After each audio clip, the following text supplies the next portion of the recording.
नमस्कार विद्यार्थी मित्रांनो, मी प्राध्यापक प्रशांत ढाकणे प्रशांत क्लासेसमध्ये आपलं पुनर्ष एकदा मनपूर्वक स्वागत करतो. GDCA अँड CHM परीक्षेच्या संदर्भातील आज आपण पेपर क्रमांक 1 सहकारी गृहनिर्माण संस्थांचे व्यवस्थापन याविषयी आज आपण महत्त्वपूर्ण परीक्षेच्या संदर्भातील पूर्ण आपण पेपर 1 अभ्यासणार आहोत. विद्यार्थी मित्रांनो, तुम्ही जर आपल्या यूट्यूब चॅनलला नवीन असाल तर चॅनलला नक्की सबस्क्राईब करा, बेल आयकॉनला क्लिक करा, जेणेकरून आपले नवनवीन महत्त्वपूर्ण व्हिडिओ हे तुमच्यापर्यंत पोहोचले पाहिजे. परीक्षेच्या संदर्भातील तयारी करत असताना विद्यार्थी मित्रांनो, आधी तुम्ही विषय समजून घेणंही तितकंच गरजेचं आहे. विषयामध्ये नक्की आपल्याला काय अभ्यासायचं असतं, विषयामध्ये कशा स्वरूपात आम्हाला परीक्षेला प्रश्न विचारले जातात, त्या प्रश्नांची उत्तरं कशा पद्धतीने लक्षात ठेवणं आवश्यक आहे. नुसतं रट्टा पाठांतर करून या गोष्टी तुमच्या त्या ठिकाणी होत नसतात. तर आधी तो विषय समजून घेणं तितकं महत्त्वाचं असतं. जर एकदा तुम्हाला व्यवस्थित विषय समजला तर तुम्हाला परीक्षेला जे काही विचारले जाणारे प्रश्न असतात त्या प्रश्नांची उत्तरं आठवण्यासाठी त्या ठिकाणी नक्कीच मदत होत असते.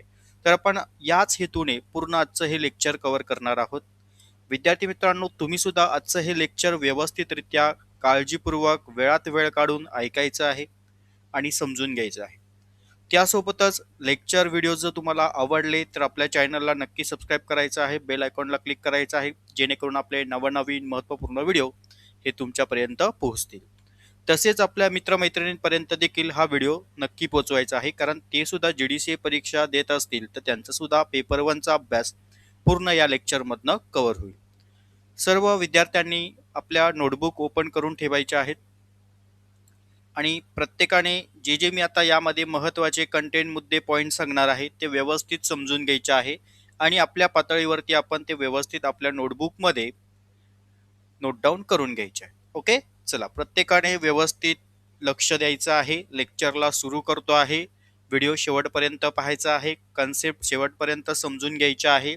विषय खूप सोपा आहे, अवघड यामध्ये असं काहीच नाहीये.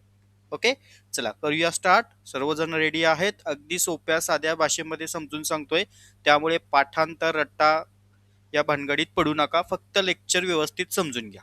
ओके, चला. सहकारी गृहनिर्माण संस्थेच्या संकल्पनेमध्ये आपल्याला सगळ्यात महत्त्वाचं पेपर 1ला सहकारी गृहनिर्माण संस्था म्हणजे काय.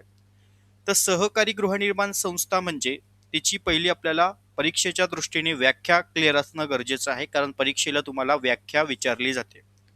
मग सहकारी गृहनिर्माण संस्था म्हणजे अशी संस्था की जिचा मुख्य उद्देश आपल्या सभासदांना राहण्यासाठी घरं किंवा सदनिका भूखंड उपलब्ध करून देणं आणि त्यासोबतच महत्त्वाचं सामूहिक सोयीसुविधा पुरवणं हा महत्त्वाचा उद्देश असतो. तर या हेतूने स्थापन केलेल्या ज्या संस्था असतात त्यांना आपण काय म्हणतो, सहकारी गृहनिर्माण संस्था असे म्हणतो. अगदी सोप्या भाषेत सांगायचं झालं असता तर अशी सहकारी संस्था की जी आपल्या सभासदांचं घराचं स्वप्न पूर्ण करते व आपल्या सभासदांना वाजवी दरामध्ये घरं उपलब्ध करून देते, त्या संस्थेला आपण काय म्हणतो, सहकारी गृहनिर्माण संस्था असे म्हणतो. चला इथपर्यंत पॉइंट क्लिअर? ठीक आहे. त्यानंतर आता आपल्याला पुढे सहकारी गृहनिर्माण संस्थेच्या बाबतीतले महत्त्वाचे प्रकार समजून घ्यायचे. आता यावरती तुम्हाला परीक्षेला शॉर्ट नोट्समध्ये किंवा सविस्तर प्रश्नांच्या उत्तरांमध्ये प्रश्न विचारले जातात. सहकारी गृहनिर्माण संस्था म्हणजे काय, तिचे प्रकार सांगून तिचे कामकाज स्पष्ट करा किंवा वैशिष्ट्य, भूमिका, उद्देश या टाईपचे तुम्हाला परीक्षेला प्रश्न येतात. तर आपण सगळे 1 बाय 1 स्टेप बाय स्टेप हे सगळे कव्हर करतोय, त्यामुळे व्यवस्थित समजून घ्या. पहिलं, व्याख्या तुमची क्लिअर झाली? ठीक आहे. आता गृहनिर्माण संस्थांचे महत्त्वाचे प्रकार आपण समजून घेऊया. भाडेकरू मालकी गृहनिर्माण संस्था, दुसरा आहे भाडेकरू सहमालकी संस्था आणि इतर गृहनिर्माण संस्था. ओके, हे महत्त्वाचे प्रकार आहेत. तर भाडेकरू मालकी सहकारी गृहनिर्माण संस्थेमध्ये जमिनीची मालकी संस्थेकडे असते, परंतु घराची मालकी सभासदांकडे असते. भाडेकरू सहमालकी संस्था ज्यामध्ये जमीन आणि इमारत दोन्ही मालकी संस्थेकडे असते आणि सभासदांना ठराविक सदनिका वापरण्याचा अधिकार त्या ठिकाणी दिला जातो. आणि इतर गृहनिर्माण संस्थांमध्ये गृहनिर्माण तारण संस्था किंवा घरबांधणी संस्था यांचा यामध्ये समावेश होतो. तर हे महत्त्वाचे प्रकार तुम्हाला लक्षात ठेवायचे आहे. त्यासोबतच तुम्हाला सहकारी गृहनिर्माण संस्थेच्या संदर्भात जे व्यवस्थापन समिती असते, मंडळ असतं, तर ते संस्थेचा कारभार लोकशाही तत्वाने चालत असतो. त्या ठिकाणी सदस्य निवडून दिलेल्या प्रतिनिधीमार्फत संस्थेचा कारभार चालत असतो. मग संस्थांमध्ये अध्यक्ष, सचिव, खजिनदार, इतर महत्त्वाचे पदाधिकारी वर्ग यांचा समावेश असतो. मग अध्यक्ष संस्थेचे मुख्य प्रतिनिधित्व असतात. सचिव संस्थेचे कामकाज, पत्रव्यवहार, रेकॉर्ड, रजिस्टर या संदर्भातली जबाबदारी असते. खजिनदार यांकडे संस्थेचा हिशोब, आर्थिक व्यवहाराची जबाबदारी या ठिकाणी असते. त्यानंतर एक नवीन घटकांवर आधारित बदललेला मुद्दा जो आहे, महाराष्ट्र शासनाने सहकार गृहनिर्माण संस्थांसाठी कलम 154 ब हे नव्याने त्यामध्ये समाविष्ट केलेलं आहे सहकार कायद्यामध्ये. त्याच्यामुळे हा एक तुमच्यासाठी IMP पॉइंट असणार आहे, जो तुम्हाला रिकामी जागेसाठी विचारला जातो. त्यासोबतच सहकारी गृहनिर्माण संस्थेचं मुख्य वैशिष्ट्य काय आहे ते इकडे लक्ष द्या. ही एक ऐच्छिक संघटन आहे की जी समान गरज असलेले लोक एकत्रित येऊन ही संस्था स्थापन होते स्वइच्छेने. लोकशाही व्यवस्थापन या ठिकाणी असतं. नफा कमवणे हा उद्देश नाहीये, तर सभासदांना सेवा देणं हा या संस्थेचा प्राथमिक उद्देश असतो. कायदेशीर अस्तित्व असतं, कारण नोंदणी झाल्यानंतर संस्थेला काही स्वतंत्र कायदेशीर दर्जा त्या ठिकाणी प्राप्त होत असतो. तर ही महत्त्वाचं गृहनिर्माण संस्थेचं वैशिष्ट्य. त्यासोबतच पुढे संस्थेचं प्रमुख उद्दिष्ट, मग सभासदांसाठी जमीन खरेदी करणं हा एक महत्त्वाचा उद्दिष्ट आहे. सभासदांसाठी इमारत बांधणं, तयार सदनिका त्या ठिकाणी खरेदी करणं किंवा तयार करणं, पाणी पुरवठा, वीज, स्वच्छता, सुरक्षितता या सामाजिक सोयीसुविधांकडे देखरेख करणं, म्हणजे देखभाल करणं, लक्ष देणं, सभासदांमध्ये सहकाराची भावना जोपासणं, हे खऱ्या अर्थाने सहकारी गृहनिर्माण संस्थांचं महत्त्वाचं उद्दिष्ट आहे. चलो, इथपर्यंत पॉइंट क्लिअर. आता गृहनिर्माण संस्थांच्या नोंदणीची प्रक्रिया, अगदी आपण शॉर्ट कंटेंटमध्ये ह्या कन्सेप्ट समजून घेतोय की जे तुम्हाला परीक्षेच्या दृष्टीने खूप महत्त्वाचं आहे, एक की पॉइंटच्या माध्यमातून. ओके, बघा, यामध्ये सहकारी गृहनिर्माण संस्थांची नोंदणी प्रक्रिया कशा पद्धतीने लक्षात ठेवायची, तर इथे 5 महत्त्वाचे प्रकार टप्पे तुम्हाला दिलेले. पहिल्या घटकांमध्ये प्रवर्तकाची निवड होणं आवश्यक आहे, की ज्यामध्ये किमान 10 कुटुंबातील, म्हणजे वेगवेगळ्या 10 कुटुंबातील व्यक्ती एकत्रित येऊन संस्था स्थापन करण्याचा निर्णय घ्यायचा, ज्यामध्ये मुख्य प्रवर्तकांची निवड करणं आवश्यक आहे. नाव आरक्षणाबाबतच्या प्रास्ताविक संस्थेचं नाव राखून ठेवण्यासंबंधी निबंधकांकडे अर्ज करणं. नंतर बँक खात्यासंबंधीचं परवानगी, प्रस्तावित संस्थेच्या नावे बँक भांडवल जमा करण्याची खाते त्या ठिकाणी उघडणं. कागदपत्र संकलन करणं, ज्यामध्ये उपविधी असेल, सभासदांची यादी असेल, 7/12 उतारा असेल, इतर महत्त्वाचे सभासदांच्या दृष्टीने प्रतिज्ञापत्रक असतील आणि नोंदणीकृत अटीनुसार दिलेली महत्त्वाची कागदपत्र, ओके, यांचा समावेश यामध्ये असणं आवश्यक आहे. मग नंतर शेवटी अर्ज, त्यामध्ये संस्थेने नोंदणीसाठी अर्ज घेणं. मग अर्ज हा नमुन्यामध्ये असतो. मग त्या अर्जाला महत्त्वाचे विशिष्ट कागदपत्र जोडणं आणि ते निबंधकांकडे नोंदणीसाठी अर्ज अंतिम सादर करणं. त्यानंतर मग विभाग जे असतं, नोंदणी अधिकारी, तर त्यांच्याकडे अर्ज प्राप्त झाल्यानंतर आलेल्या अर्जाची छाननी करून, तपासणी करून, पाहणी करून योग्य कायद्याच्या नियमाने संस्थांनी नोंदणीच्या अटी पूर्तता याचं पालन केलेलं आहे. मग ते संस्थेला दिलेली महत्त्वाची कागदपत्र लिस्टेड, त्यानुसार संस्थेने आपले अर्जासोबत कागदपत्र जोडलेली आहे आणि कायद्याच्या अधिनियमन राहून सर्व प्रक्रिया पूर्ण पार पाडलेली आहे. मग अशा वेळी संपूर्ण कागदपत्रांची छाननी, पाहणी, तपासणी झाल्यावरती काय केलं जातं, नोंदणी प्रमाणपत्र दिलं जातं. मग त्या संदर्भातील जो कालावधी असतो, नोंदणी अर्ज प्राप्त झाल्यापासून 2 महिन्याच्या आत निबंधकांनी संस्थेच्या नोंदणीबाबतचा निर्णय देणं संस्थेला बंधनकारक असतो. हा एक पॉईंट तुम्हाला या ठिकाणी लक्षात ठेवायचा आहे. ओके, चला पुढच्या पॉईंटमध्ये आता आपल्याला सहकारी गृहनिर्माण संस्थेच्या बाबत जे असणारे सभासद, मग या सभासदांची आपल्याला जनरली व्याख्या लक्षात ठेवणं गरजेचं आहे. तर सभासद म्हणजे अशी व्यक्ती की जी संस्थेच्या विहित नमुन्यामध्ये सभासदत्वासाठी अर्ज सादर करते आणि संस्थेचा किमान एक तरी भाग खरेदी करून, प्रवेश शुल्क भरून सभासदत्व प्राप्त करत असते. अशी व्यक्ती म्हणजे सहकारी संस्थांची सभासद किंवा सहकारी गृहनिर्माण संस्थांची सभासद. तुम्ही या पद्धतीने त्या ठिकाणी व्याख्या लिहू शकता. मग सभासदत्वासाठी आवश्यक असणारी पात्रता जी सहकार कायद्याअंतर्गत दिलेली आहे. सज्ञान व्यक्ती या ठिकाणी असणं आवश्यक आहे. निवासी अट, जी व्यक्ती त्या ठिकाणी सभासदत्व होऊ इच्छित असेल तर ती त्या संस्थेच्या कार्यक्षेत्रामध्ये राहणं आवश्यक आहे. कायदेशीर संस्था ज्यामध्ये नोंदणीकृत भागीदारी संस्था असतील, सार्वजनिक विश्वस्त असतील, काही कंपन्या असतील ज्या नोंदणीकृत आहे, ते सुद्धा या ठिकाणी सभासदत्व होऊ शकतात. राज्य सरकार, केंद्र सरकार ह्या सुद्धा गृहनिर्माण संस्थांचे सभासदत्व त्या ठिकाणी घेऊ शकतात. सहकार तत्वाचे पालन व्यक्तीने संस्थेच्या उपविधीचे बायलॉजचे पालन करणं आवश्यक आहे. जे दिलेले नियम आहे त्या नियम अटींचं पालन होणं गरजेचं असतं. ओके. मग एकाच शहरात किंवा कार्यक्षेत्रात त्याच उद्देशासाठी दुसऱ्या गृहनिर्माण संस्थेत त्या व्यक्तीच्या आधीचे सभासदत्व नसावे, हा या ठिकाणी महत्वाचा मुद्दा आहे. आर्थिक पात्रतेच्या बाबतीमध्ये प्रवेश फी किमान 1 शेअर्स, जे मी तुम्हाला मगाशीच वरती व्याख्या सांगितली, ओके, ते त्यांनी धारण करणं आवश्यक आहे. हे महत्वाचे मुद्दे आहेत त्या ठिकाणी सभासदत्वाच्या पात्रतेच्या संदर्भातले. चला, इथपर्यंत पॉइंट क्लिअर. पुढे आता सभासदांचे महत्वाचे प्रकार. यामध्ये मूळ सभासद, सहसभासद, नाममात्र सभासद, तात्पुरते सभासद. जनरली सभासदांच्या प्रकारामध्ये आपण पाहायला गेलो असतो तर यामध्ये मूळ सभासद हा घटक खूप महत्वाचा असतो.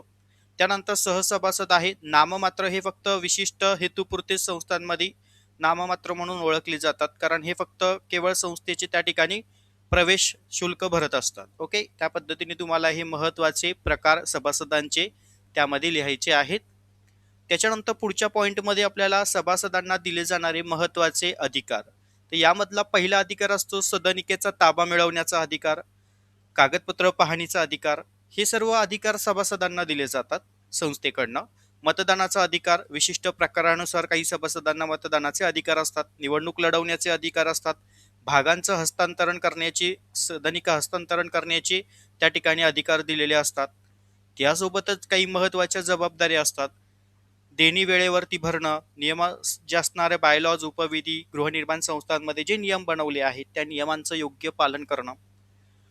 तसंच त्या ठिकाणी संस्थेमध्ये सदनिकेच्या जे काही स्ट्रक्चर असेल त्या स्ट्रक्चरमध्ये जर काही बदल करायचा असेल तर त्याआधी ती मंजुरी मिळवणं तितकंच गरजेचं असतं. ही सुद्धा तितकीच जबाबदारी असते सभासदांची.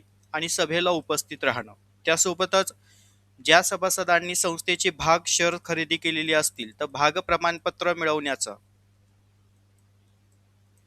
ओके, तर भाग प्रमाणपत्र मिळवण्याचा सुद्धा त्यांना अधिकार आणि हे त्यांची जबाबदारी आहे. एक गोष्ट या ठिकाणी लक्षात ठेवा. त्यानंतर पुढे सभासदांच्या दृष्टीने संस्थेमध्ये नामनिर्देशन हा घटक खूप महत्वाचा आहे, ज्याला आपण वारस हक्क नोंद असेही म्हणतो किंवा वारस नोंद. ओके. आता गृहनिर्माण संस्थेमध्ये जे सभासदत्व ऑलरेडी आधी आहेत, मग त्या सभासदांनी धारण केलेले काही शेअर्स असतील, भाग असतील, बरोबर, आणि उद्या भविष्यामध्ये जर त्या सभासदाचा मृत्यू झाल्यास त्याच्या मालकीची सदनिका आणि त्याने संस्थेतील हितसंबंध जे काही शेअर्स त्याने धारण केलेले असतील तर या संबंधीचा त्या ठिकाणी भविष्यामध्ये वारसाची नोंद त्या ठिकाणी होणं आवश्यक असते. म्हणून यासाठी सभासदाने स्वतःच्या सध्या हयातीमध्ये त्याने नामनिर्देशन लेखी स्वरूपात संस्थेला देणं बंधनकारक असतं. म्हणजे ए ही व्यक्ती आहे, ए ही व्यक्ती या हाऊसिंग सोसायटीची सभासद आहे. मग याने काय केलं पाहिजे, संस्थेमध्ये सभासदत्वासाठी नोंदवही असते, त्यामध्ये आपलं रजिस्टर नोंद करून सभासदत्व मिळवलं जातं. त्यानंतर संस्थेमध्ये सभासदांची नामनिर्देशन नोंदवही असते, ज्याला आपण वारस हक्क नोंद म्हणतो, त्याचं रजिस्टर असतं. त्यामध्ये या ए सभासदाने आपल्या वारसाची नोंद करणं गरजेचे आहे. मग त्या ठिकाणी त्याचा पत्नी असेल, मुलगा असेल, मुलगी असेल, जे कोणी. मग भविष्यामध्ये जर त्या व्यक्तीचा मृत्यू झाला तर त्याचा जो फ्लॅट असेल सोसायटीमध्ये म्हणा, त्याने धारण केलेले शेअर्स असतील तर जे काही निर्देशन आहे या नामनिर्देशनच्या वहीमध्ये ज्या व्यक्तीचं नाव असेल त्या व्यक्तीला ते हस्तांतरण केलं जातं. म्हणून संस्थेमध्ये सभासदत्व नामनिर्देशन हा घटक खूप महत्वाचा असतो आणि प्रत्येक सभासदाने करणं आवश्यक आहे. उद्देश, सभासदाच्या मृत्यूनंतर कायदेशीर वारस ठरवण्याची प्रक्रिया या नामनिर्देशनमुळे सोपी होत असते. त्यामुळे सदनिका या ठिकाणी बेवारस राहू नये यासाठी प्रत्येक सभासदाने वारसाची नोंद करणं बंधनकारक आहे. मग त्यासाठी जो काही नमुना क्रमांक फॉर्म असतो 15 मध्ये संस्थेला तो भरून देणं आवश्यक आहे. त्यामध्ये वारस हक्क नाव देणं गरजेचं आहे. आणि यासाठी पहिल्यांदा तुम्हाला शुल्क नसते, पण जर ज्याआधी पहिल्यांदा तुम्ही एखाद्या नामनिर्देशन वहीमध्ये व्यक्तीचं किंवा एखाद्या मुलाचं किंवा पत्नीचं किंवा मुलीचं नाव नोंदवलं असेल आणि नंतर त्यांना वाटतं की मला हे नाव बदलायचं आहे, तर मात्र उपविधीमध्ये ठरवलेले जे काही शुल्क असतात त्या शुल्कानुसार तुम्हाला ते भरून पुन्हा नाव दुसरं नोंदवणी करता येते. पण प्रथमतः तुम्हाला याचे काही शुल्क या ठिकाणी नसतात. एवढा पार्ट तुम्हाला लक्षात ठेवायचा आहे. त्यानंतर जे वारस हक्क नोंद केल्यामुळे फायदा काय होतो, तर मृत्यूनंतर सदनिकेचे हस्तांतरण करणं सोपं जातं. सोसायटीला कोणाकडून येणे बाकी आहे, घ्यायची आहे याचा कायदेशीर मार्ग मोकळा होतो. कोर्टाच्या संदर्भात वारस प्रमाणपत्र मिळवण्याची लांबच लांब प्रक्रिया टाळता येते. म्हणून आधीच प्रत्येक सभासदाने नामनिर्देशन करणं बंधनकारक असतं. ओके, हा तुम्हाला टिपा लिहायला साधारण प्रश्न विचारला जातो. त्यानंतर पुढे सभासदांना ज्या पद्धतीने आपण हक्क कर्तव्य जबाबदाऱ्या दिलेल्या असतात त्याच पद्धतीने सभासदांची हकालपट्टी सुद्धा संस्थेमधनं केली जाते. मग ही हकालपट्टी होण्याची कारण काय आहेत, जर सभासदाने संस्थेची काही कर्ज घेतली असेल किंवा काही देणी असेल आणि ते तो वारंवार थकवत असेल म्हणजे देतच नसेल, तर त्यावेळेस रीतसर कायद्याच्या नियमाने ती प्रक्रिया पार पाडली जाते. सभासदाने संस्थेच्या शिस्तीचं किंवा उपविधीचं गंभीर उल्लंघन केलं असेल म्हणजे वारंवार त्याला सूचना देऊन सुद्धा तो त्या ठिकाणी ऐकत नसेल, तर अशा वेळेस त्या ठिकाणी कार्यवाही केली जाते हकालपट्टीची. किंवा एखाद्या वेळेस सभासदाचा दुर्दैवी मृत्यू झाला असेल, त्याने आपल्या भागांचं हस्तांतरण दुसऱ्या सभासदाला दिलं असेल किंवा स्वतःहून त्याने स्वतःहून त्याने राजीनामा दिला असेल, तर अशा वेळेस तो राजीनामा संस्थेने मंजूर करून घेणं आवश्यक आहे आणि त्यावेळेस त्याचं सभासदत्व काय केलं जातं, रद्द केलं जातं. तसेच सभासदाने वर्तन, जर एखाद्या सभासदाचं वर्तन संस्थेच्या हितास बाधा आणणारं असेल किंवा त्या ठिकाणी संस्थेला अडचणीत आणणारा असेल, तर अशा वेळेस त्याची हकालपट्टी त्या ठिकाणी केली जाते. मग या हकालपट्टीसाठी सगळ्यात महत्त्वाचं पहिलं नोटीस देणं गरजेचं आहे. व्यवस्थापन समितीने संबंधित सभासदाला 15 दिवस आगाऊ नोटीस देऊन त्याचे म्हणणं मांडून घेतलं पाहिजे. नंतर विशेष सभा बोलवली पाहिजे. हकालपट्टीचा ठराव त्यामध्ये मंजूर केला पाहिजे. हकालपट्टीच्या ठरावात आमसभेत उपस्थित मतदान करणाऱ्या सभासदांची संख्या 75% इतकी मंजूर असणं आवश्यक आहे. निबंधकांकडे तो प्रस्ताव पाठवणं आवश्यक आहे. आमसभेचा ठराव मंजूर झाल्यापासून 30 दिवसाच्या आत मंजुरीसाठी निबंधकांकडे पाठवणं आवश्यक असतो. मग निबंधक काय करतात, दोघंही त्या ठिकाणी संस्थेची पण आणि ज्या कोणी सभासदांची तक्रार असेल म्हणजे सभासदाविरुद्ध जी तक्रार दाखल केली असेल, तर त्याच्या दोघांच्याही म्हणणं बाजू त्या ठिकाणी मांडून घेतात आणि मग त्या ठिकाणी अंतिम निर्णय घेतला जातो आणि मग त्या सभासदाची हकालपट्टी त्या ठिकाणी केली जाते. मग यामध्ये निबंधक दोन्ही बाजूंचे म्हणणे ऐकून घेतात. जोपर्यंत निबंधक ठराव अंतिम मंजूर देत नाही तोपर्यंत हकालपट्टी त्याची होत नाही. म्हणजे सगळ्यात महत्त्वाचा इथं पहिला पॉईंट जर आपण लक्षात घेतला तर निबंधकांची या ठिकाणी मंजुरी असणं आवश्यक असते. त्यामुळे दोन्ही पक्षांचं मत त्या ठिकाणी ऐकून घेणं गरजेचं आहे. चला, इथपर्यंत पॉईंट क्लिअर. ठीक आहे, पुढे मानवी सभासदत्व. आता ही संकल्पना काय आहे, तर जेव्हा एखादी व्यक्ती सभासदत्वासाठी संस्थेकडे रीतसर अर्ज करते, परंतु त्या अर्जावर 3 महिन्याच्या आत संस्था कोणतेच उत्तर देत नाही किंवा ते मंजूर करत नाही, तर तेव्हा अशा सिच्युएशनमध्ये सभासद काय करतो, निबंधकांकडे अर्ज करत असतो. कशासाठी, सभासदत्वासाठी. मग ज्यावेळेस निबंधकांकडे सभासदत्वासाठी तो अर्ज करतो तेव्हा निबंधक पुराव्यासही पडताळणी शहानिशा करून त्या व्यक्तीला मानवी सभासदत्व त्या ठिकाणी घोषित करत असते. म्हणून हा एक पॉईंट लक्षात ठेवा, टिपाली यासाठी शॉर्ट नोटला तुम्हाला विचारला जातो.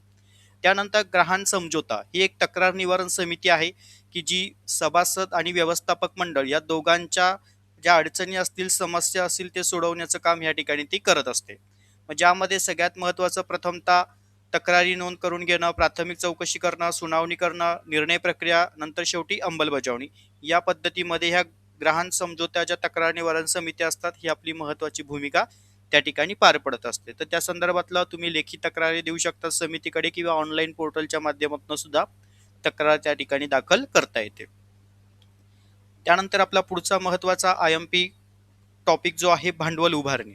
आता प्रत्येक संस्थेला भांडवल उभारणी आवश्यक असतं, त्याच पद्धतीने गृहनिर्माण संस्थेला सुद्धा भांडवल उभारणी करणं गरजेचं आहे. ज्यामध्ये संस्था अंतर्गत आणि बाह्य अशा 2 माध्यमातून भांडवल उभं करते. अंतर्गतमध्ये भाग भांडवल, प्रवेश शुल्क, राखीव निधी, सभासदांच्या ठेवी हे महत्त्वाचे घटक त्यामध्ये येत असतात. त्यानंतर भांडवल उभारणीमध्ये बाह्य साधनांमध्ये कर्ज उभारणी, सरकारी अनुदानं, देणग्या, बक्षिसं, डिबेंचर यांची विक्री करून या सगळ्या गोष्टीच्या माध्यमातून संस्था काय करते, आपला निधी उभा करते. मग संस्थेने उभा केलेला जो निधी आहे त्याचा विनियोग म्हणजे काय रे, थोडक्यात वापर. मग हा कशासाठी करणं गरजेचं आहे, तर संस्थेच्या हिताच्या दृष्टीने. बघा, वैधानिक राखीव निधी.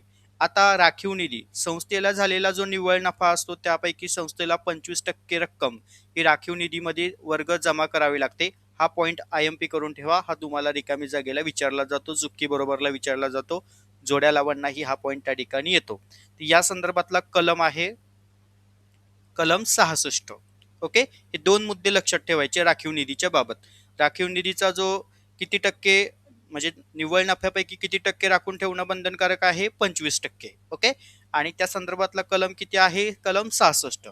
त्यानंतर सिंकिंग फंड आहे. इमारतीच्या पुनर्बांधणीसाठी, भविष्यातील मोठ्या दुरुस्तीसाठी हा निधी त्या ठिकाणी उभा केला जातो. मग जो काही वरील निधी असतो तो उभा करून भविष्यामध्ये दुरुस्ती करण्यासाठी त्या निधीचा योग्य वापर त्या ठिकाणी होत असतो. त्यासोबत इमारती दुरुस्ती देखभालसाठी निधीचा वापर केला जातो. लाभांशाच्या वाटपासाठी निधीचा वापर केला जातो. आणि जास्तीत जास्त किती टक्केपर्यंत लाभांश देण्याची तरतूद आहे, तर 15% पर्यंत. हे दोन्ही प्रश्न व्यवस्थित करून ठेवा, राखीव निधी आणि लाभांश हे तुम्हाला 100% येणार. त्यानंतर शिक्षण व प्रशिक्षण निधी या संदर्भामध्ये देखील जर सहकारी चळवळीच्या प्रसारासाठी सभासदांना योग्य काही शिक्षण देणं, काही ट्रेनिंग असणं, काही कार्यशाळा असणं, तर त्यासाठी सुद्धा या निधीचा पैशांचा वापर त्या ठिकाणी केला जातो. तसेच सहकार कायद्याअंतर्गत कलम 70 ही गुंतवणुकीच्या संदर्भातला आहे. संस्थेकडे जो निधी आहे तो संस्थेने कोणत्या आणि कशा पद्धतीने त्याची इन्व्हेस्टमेंट केली पाहिजे, तर जिल्हा मध्यवर्ती राज्य सहकारी बँकेमध्ये ठेवणं आवश्यक आहे. सरकारी रोखे, इतर संस्थांचे शेअर्स खरेदी करणं, ट्रस्ट कायद्यानुसार मान्यता असलेल्या सुरक्षित गुंतवणुकीमध्ये आपले जे काही निधी उभा केलेला आहे तो सुरक्षित ठेवणं गरजेचं आहे. त्यानंतर पुढे धर्मादायी किंवा सार्वजनिक हिताच्या दृष्टीने सुद्धा संस्थांना आपल्या जवळचा निधी असतो त्या निधीतनं मदत करणं गरजेचे असते. ओके, तर संस्थेने सर्वसाधारण सभेच्या परवानगीने नफ्याचा काही भाग या ठिकाणी साधारण 1% ते 5% सामाजिक कार्यासाठी किंवा देणगीसाठी देणं बंधनकारक असतं. मग हा पॉईंट लक्षात आला की संस्थेने निधी अंतर्गत बाह्य दोन्ही माध्यमातून निधी गोळा करायचा आणि संस्थेच्याच कार्यासाठी ह्या ठिकाणी या निधीचा वापर होणं गरजेचं असतो. ओके, मग बाकी इतर संकल्पनांमध्ये तुम्ही लिहू शकतात की संस्थेचे दैनंदिन कामकाज वगैरे ह्या सगळ्या गोष्टी असतात. मग कर्मचाऱ्यांचे पगार असेल, त्यानंतर लाईट बिल असेल, इतर संस्थेच्या दैनंदिन कामकाजासंदर्भातला खर्च असेल, तर तो सुद्धा संस्था आपल्या जवळील निधीच्याच माध्यमातून त्या ठिकाणी खर्च करत असते. मग त्यासाठी दिलेल्या कायदेशीर तरतुदीनुसार त्याचे व्हाउचर, परीक्षण, पावत्या या सगळ्यांची त्या ठिकाणी सर्व रेकॉर्ड रजिस्टर नोंद करून ठेवणं बंधनकारक असतं. चला, इथपर्यंत पॉईंट क्लिअर? ठीक आहे. पुढच्या मुद्द्यामध्ये आपल्याला सहकारी संस्थेचे व्यवस्थापक समिती, जिला आपण संचालक मंडळ म्हणतो, यावरती जनरली तुम्हाला परीक्षेला प्रश्न विचारला जातो. मग व्यवस्थापन समितीमध्ये ज्याला आपण संचालक मंडळ म्हणतो, तर यांची नेमणूक कोण करतं, तर सभासदांच्या माध्यमातून संस्थेच्या कामकाजासंदर्भातील योग्य निर्णय घेण्यासाठी, कामकाज सुरळीत पार पाडण्यासाठी व्यवस्थापक समितीची नेमणूक केली जाते. आणि ह्या व्यवस्थापक समितीचा कारभार हा 5 वर्षापर्यंत असतो. एक गोष्ट लक्षात घ्या, त्याच्यानंतर पुन्हा निवडणुका घेतल्या जातात. मग त्या संदर्भातल्या व्यवस्थापन समितीला काही महत्त्वाचे कर्तव्य आणि हक्क त्या ठिकाणी प्रदान केले असतात. त्यातील पहिलं, दप्तर जतन करणं हे महत्त्वाचं कर्तव्य. योग्य त्या सभा आयोजित करणं, सभासदांच्या नोंदवह्या रजिस्टर नोंद करून घेणं, त्यानंतर नवीन सभासदांना प्रवेश देणं, हिशोब तपासणी करणं, उपविधीचं पालन करणं. त्यासोबतच हक्क, ज्या देणी असेल वसुली करणं, थकबाकीदारांकडनं त्या गोष्टी कर्ज घेतलं असेल जर सभासदांनी तर ते वसूल करणं, निर्णय प्रक्रियांमध्ये सहभागी होणं, करार योग्य पद्धतीवरती सुरक्षितरित्या करार करणं, संस्थेच्या हितासाठी प्रवेशासंदर्भातले अधिकार त्यांना या ठिकाणी दिले जातात. आणि शिस्तभंग जर एखाद्या सभासदांनी केली असेल तर त्यावरती नियमानुसार कायद्यानुसार कारवाई करणं. तेवढे महत्त्वाचे पॉईंट्स तुम्ही परीक्षेच्या दृष्टीने लक्षात ठेवणं गरजेचे आहे. त्यानंतर पुढे सगळ्यात महत्त्वाचं, व्यवस्थापन समितीच्या काही महत्त्वाच्या जबाबदाऱ्या आहेत की ज्यामध्ये सगळ्यात महत्त्वाचं निधीचा विनियोग, सहकार शिक्षणासाठी निधी वापरणं, मैत्रीपूर्ण वातावरण संस्थांमध्ये निर्माण करणं, एक समन्वय त्या ठिकाणी वातावरण निर्माण करणं, संस्थेच्या संदर्भातला इमारतीचा विमा उतरवणं, मालमत्तेवरती विमा उतरवणं, भविष्यामध्ये जर एखाद्या वेळेस संस्थेमध्ये अडचणी निर्माण झाल्या तर त्या विम्याच्या कंपन्यांकडनं ते क्लेम करून आपण वसूलही करू शकतो. माहिती पुरवणं, सभासदांनी जर त्या ठिकाणी एखाद्या विषयासंदर्भातली कागदपत्रांची माहिती मागितली असेल संस्थेकडनं तर ते सभासदांना नियमाने कायदेशीररित्या ते देणं. ओके, त्यासोबतच समितीचे कार्यपद्धतीमध्ये सगळ्यात महत्त्वाचं, प्रत्येकी महिन्याला समितीने एक तरी मासिक सभा संस्थेमध्ये घेणं बंधनकारक असते. त्यामुळे हा सुद्धा परीक्षेला तुम्हाला प्रश्न विचारला जातो रिकामी जागांमध्ये. ओके, किंवा चुकी बरोबरला. त्यामुळे हे पॉईंट तुम्ही व्यवस्थित लक्षात ठेवायचे. चलो पुढे, एकतर्फी अभिहस्तांतरण प्रक्रिया. आता यावरती जनरली तुम्हाला लक्षात काय ठेवायचं आहे की नमुना 7 मध्ये अर्ज करणे आणि विशिष्ट महत्वाची कागदपत्र या ठिकाणी जोडणे. बरोबर. चला, ही महत्वाची कागदपत्र आहे, एकदा आपल्या नोटबुक मध्ये व्यवस्थित नोट डाऊन करून घ्या किंवा याचा स्क्रीनशॉट काढला तरी काही हरकत नाही, पण ही महत्वाची पॉईंट आहे, एवढे मात्र तुम्ही व्यवस्थित पेपरला लिहिणं गरजेचे आहे. ओके, चला पुढचा पॉइंट आहे एकतर्फी अभिहस्तांतरण म्हणजे काय. आता हा सुद्धा पॉइंट तुम्हाला टिपालिहानमध्ये विचारला जातो. सामान्यतः इमारत बांधून पूर्ण झाल्यानंतर बिल्डरने ठराविक कालावधी म्हणजे 4 ते 6 महिने जमिनीची आणि इमारतीची मालकी हक्क सोसायटीच्या नावे करून देणं बंधनकारक असतं. बरोबर. परंतु जर बिल्डरने तसं करत नसेल तर गृहनिर्माण संस्था बिल्डरच्या संमतीशिवाय सरकारकडे अर्ज करून मालकी हक्क मिळवू शकते. यालाच आपण काय म्हणतो, एकतर्फी अभिहस्तांतरण प्रक्रिया. अगदी सोपं आहे, येते लक्षात. मग या एकतर्फी अभिहस्तांतरण प्रक्रियेचे फायदे काय होतात, तर जमिनीची मालकी मिळते, पुनर्विकास करण्यासाठी सोपं जातं, वाढीव क्षेत्रांमध्ये फायदा होत असतो, त्यामध्ये कर्ज सुविधा उपलब्ध होते, बिल्डरचा हस्तक्षेप यामधनं कमी होत असतो. त्यामुळे टिपालिहामध्ये तुम्हाला जनरली हे पॉईंट त्यामध्ये विचारले जातात. म्हणजे थोडक्यात काय की हस्तांतरण करून देणं गरजेचं असतं, परंतु बिल्डर करत नसेल तर आपल्याला ते कायदेशीररित्या सरकारकडनं करून घेणं गरजेचं असतं, म्हणून त्याला आपण एकतर्फी अभिहस्तांतरण असे म्हणतो. इथपर्यंत पॉईंट क्लिअर. चलो पुढच्या पॉईंट्समध्ये आपल्याला उपविधी. सहकारी संस्थांमध्ये उपविधी हा घटक खूप महत्वाचा आहे. मग उपविधी म्हणजे काय, तर सहकारी संस्था किंवा गृहनिर्माण संस्था कोणत्याही सहकारी संस्थेचे दैनंदिन कारभार सुरळीत चालवण्यासाठी जी एक बनवलेली नियमावली असते तिला आपण म्हणतो उपविधी. मग यामध्ये प्रामुख्याने संस्थेची प्राथमिक माहिती, सभासद, आर्थिक तरतुदी, व्यवस्थापन समिती, सभांचं आयोजन, हिशोब लेखन आणि वादांवरचं निराकरण या घटकांचा महत्वाच्या मुद्द्यांचा समावेश असतो उपविधीमध्ये. मग उपविधी दुरुस्तीची प्रमुख कारणं काय असतात, तर कायद्यामध्ये काही बदल झाले असतील किंवा नवीन आदर्श उपविधी बनवायचे असेल किंवा संस्थेच्या उद्दिष्टामध्ये बदल करायचा असेल किंवा सभासदत्वाच्या नियम किंवा अटीमध्ये बदल करायचा असेल, आर्थिक मर्यादा वाढवायची असेल किंवा तांत्रिक किंवा डिजिटलमध्ये काही तंत्रज्ञानाचा वापर झालेला असेल संस्थांमध्ये, तर त्या संदर्भातले नियम तत्व उपविधीमध्ये ऍड करणं किंवा ते जोडणं गरजेचं असतं. म्हणून त्या ठिकाणी उपविधीची दुरुस्ती होणं तितकंच गरजेचे आहे. ही महत्वाची कारणं, यावरती तुम्हाला परीक्षेला प्रश्न हे विचारले जातात टिपालिहामध्ये. ओके, किंवा सविस्तरला येतात सहकारी गृहनिर्माण संस्थांची उपविधी किंवा उपविधी म्हणजे काय व तिचे प्रमुख तरतुदी किंवा उपविधीमध्ये आवश्यक असणारी महत्वाचे मुद्दे आणि ती उपविधी बदलाची कारणं सविस्तरपणे माहिती द्या. तर तुम्हाला हे पॉइंट्स त्यामध्ये लिहिणं अपेक्षित आहे. ओके, चलो त्यानंतर पुढचा मुद्दा, जी वरील आपण आता उपविधीविषयी चर्चा केली, तर उपविधीमध्ये जर आपल्याला बदल करायचा असेल तर त्या संदर्भातला कलम हा 13 आहे. बरोबर. आता कलम 13 काय लक्षात ठेवायचा आहे की जेव्हा एखादी संस्था स्वतःहून उपविधीमध्ये बदल करू इच्छित असेल, पण मात्र जरी संस्था स्वतःहून बदल करू इच्छित असेल तर शेवटी मंजुरी ही निबंधकांचीच त्या ठिकाणी लागत असते. मग जर प्रश्न आला की कलम 13, तर एक गोष्ट लक्षात ठेवायचं की संस्था स्वतःहून उपविधीमध्ये बदल करू शकते, त्या संदर्भातला कलम 13 आहे. मग प्रक्रिया काय आहे की संस्थेला तिच्या सर्वसाधारण सभेमध्ये उपस्थित राहून महत्वाच्या सभासदांची सहमती घेऊन या उपविधीमध्ये बदल करणं गरजेचं असतो. जी जुनी उपविधी असते ती, मग ती उपविधी का बदलायची, त्यामागची कारणं, ठराव मंजूर करून घेणं, ह्या सगळ्या गोष्टी प्रक्रिया सभेमध्ये पार पाडल्या जातात. ओके, मग ठराव मंजूर झाल्यापासून 2 महिन्याच्या आत आपल्याला निबंधकांकडे मंजुरीसाठी ती उपविधी पाठवावी लागते, की ज्यामध्ये तुमची जुनी उपविधी पण असते आणि प्लस तुम्ही जी नवीन उपविधी बनवलेली आहे तिचाही त्यामध्ये समावेश असतो.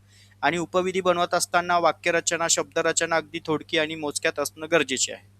आणि या उपविधीच्या 4 प्रती त्या ठिकाणी जोडणं बंधनकारक असतं. त्यानंतर निबंधकांचा अंतिम निर्णय या ठिकाणी ग्राह्य धरला जातो. जी तुम्ही जुनी उपविधी बदलली आहे संस्थेच्या पातळीवरती आणि जी नवीन उपविधी तुम्ही तयार केलेली आहे, तर ती नवीन उपविधी संस्थेच्या हिताच्या दृष्टीने आहे का, कायद्याला धरून ती उपविधी बनवली आहे का, त्यामध्ये सभासदांचं हित जोपासलं आहे का, सामाजिकरित्या काही एखाद्या अडचणी उद्भवणार नाही याची काळजी संस्थेने घेतली आहे का. जर एखाद्या अडचणी उद्भवत असतील तर अशा वेळी संस्था सभासदांना ती उपविधी मंजुरी केली जात नाही. म्हणून निबंधक अधिकारी वर्ग काय पाहतात की जी उपविधी आहे ती उपविधी संस्थेच्या हिताच्या दृष्टीने, सभासदांच्या हिताच्या दृष्टीने, संस्थेच्या उद्दिष्ट ध्येय साध्य करण्याच्या दृष्टीने योग्य आहे का ही तपासणी केली जाते आणि जर ती योग्य असेल तर तिला मान्यता दिली जाते. ओके. आणि जर निबंधकांनी ती दुरुस्ती नाकारली तर त्याने का नाकारले आहे, म्हणजे निबंधक अधिकाऱ्यांनी ती उपविधी का नाकारली या संदर्भातलं उत्तर सुद्धा संस्थेला देणं बंधनकारक असतं. त्यामुळे कलम 13 जो आहे तो तुम्ही व्यवस्थित परीक्षेला या पद्धतीने लिहायचा आहे. अगदी सोप्या भाषेत सांगितलेलं आहे. ओके. त्यानंतर पुढे कलम 14. आता कलम 14 हा डायरेक्टली निबंधकांचे अधिकार असतो, ज्यामध्ये डायरेक्ट निबंधक संस्थेला त्यांच्या उपविधीमध्ये बदल करण्याचे त्यांना त्या ठिकाणी नोटीस किंवा सूचना देत असतो. पण डायरेक्ट बदल करणं हे केव्हा होतं, जेव्हा सहकार कायद्यामध्ये काही बदल झाले असेल किंवा निबंधकांना संस्थेच्या हितासाठी काही कायद्यामध्ये तरतुदीनुसार संस्थेने बदल करणं आवश्यक आहे, तर त्यावेळेस त्यांच्या कामकाजा संदर्भातले काही बदल करणं आवश्यक आहे, तर त्यावेळेस निबंधक स्वतःहून उपविधीमध्ये दुरुस्ती करण्याचे आदेश देतात. तर त्यावेळेस कलम 14ची मदत त्या ठिकाणी घेतली जाते. परीक्षेला प्रश्न येतो की निबंधकांच्या आदेशाद्वारे उपविधीमध्ये बदल करण्यासंबंधी कोणत्या कलमाअंतर्गत तरतूद दिलेली आहे, तर कलम 14 अंतर्गत तरतूद दिलेली आहे. हा पॉईंट लक्षात ठेवायचा. ओके. यामध्ये निबंधक संस्थेला नोटीस देणार, त्यामध्ये उपविधी बदलासंबंधीचे आवश्यक कारण देणार, ही प्रक्रिया त्या ठिकाणी व्यवस्थितरित्या पार पाडली जाते. ओके. हे पॉईंट्स तुम्हाला यामध्ये लक्षात ठेवायचे. त्यानंतर सगळ्यात महत्त्वाचं सहकारी संस्थेबाबतच्या महत्त्वाच्या असणाऱ्या सभा. मग या संस्थेच्या सभा प्रामुख्याने पहिली सभा ही संस्थेची नोंदणी झाल्यापासून सभांवरती तुम्हाला 100% प्रश्न येतो, त्यामुळे नीट लक्ष द्या. पहिली सभा ही तुमची संस्थेची नोंदणी झाल्यापासून 3 महिन्याच्या आत ही पहिली सभा घेणं बंधनकारक आहे. आणि पहिल्या सभेचा महत्त्वाचा उद्देश काय असतो, तर व्यवस्थापन समितीची निवड करणं, संस्थेच्या उपविधीचा स्वीकार करणं, प्राथमिक स्तरावरती खर्चांच्या मंजुरी करणं. त्यानंतर जबाबदारी, सभा बोलवण्याची मुख्य जबाबदारी कुणाची असते, तर संस्थेचे मुख्य प्रवर्तकांची असते. कामकाज काय आहे की संस्थेची जी पहिली सभा असते तर ह्या पहिल्या सभेमध्ये हंगामी व्यवस्थापन समितीची निवड करणे की जिचा कारभार 1 वर्षापर्यंत असतो. त्यासोबत नोंदणीचा खर्च, नवीन सभासदांना प्रवेश, संस्थेच्या कामकाजासंदर्भातील इतर महत्त्वाचे विषय या पहिल्या सर्वसाधारण सभांमध्ये विचारात घेतले जातात. त्या संदर्भातले जी काही बँक खाते संदर्भातली माहिती असेल तर ती या ठिकाणी विचारात घेतली जाते. काही महत्त्वाचे अधिकारी पदाधिकारी वर्ग यांची नेमणूक करायची असेल तर पहिल्या सर्वसाधारण सभेमध्ये महत्त्वाचे विषय चर्चेत घेतले जातात, कारण ही संस्थेची पहिली सभा असते. त्यासोबतच उपविधीचा स्वीकार, निबंधकांनी मंजूर केलेल्या पोटनियम बायलॉज ज्याला आपण उपविधी म्हणतो त्याचा स्वीकार करणं गरजेचं असतो. तर या पहिल्या साधारण सभेबाबतची तुम्ही इतकी माहिती लिहिणं आवश्यक आहे. त्यानंतर पुढे संस्थेची वार्षिक सर्वसाधारण सभा. तर वार्षिक सर्वसाधारण सभेच्या बाबतीमध्ये ही संस्थेची सगळ्यात महत्त्वाची कामकाजाची आढावा घेण्याची वर्षभराची एक महत्त्वाची सभा असते, ज्यामध्ये आर्थिक हिशेबांना मान्यता देणं गरजेचे असते. यामध्ये संस्थेची वार्षिक सर्वसाधारण सभा म्हणून ही ओळखली जाते. यामध्ये मागील वर्षाचे नफातोटा पत्रक, ताळेबंद पत्रक, पुढील वर्षाचे अंदाजपत्रक, मंजुरी, लेखापरीक्षकाची नियुक्ती, लाभांशाचे वाटपासंबंधीची त्या ठिकाणी घोषणा, अशा महत्त्वपूर्ण कामकाजासंदर्भातली जी काही भूमिका असते ती वार्षिक सर्वसाधारण सभा त्या ठिकाणी पार पाडत असते. आणि या संदर्भातली नोटीस सभासदांना 14 दिवस आधी देणं बंधनकारक असतं. इतके तरी पॉईंट तुम्ही परीक्षेच्या दृष्टीने लक्षात ठेवणं गरजेचे आहे. ओके. त्यानंतर पुढे जाऊया आपण विशेष सर्वसाधारण सभा. आता नावामध्येच दिलेलं आहे विशेष सभा. संस्थेच्या कामकाजासाठी तातडीने अत्यंत काही महत्त्वाचे विषय असतात, त्या विषयांवर चर्चा करण्यासाठी ही विशेष सर्वसाधारण सभा बोलवली जाते.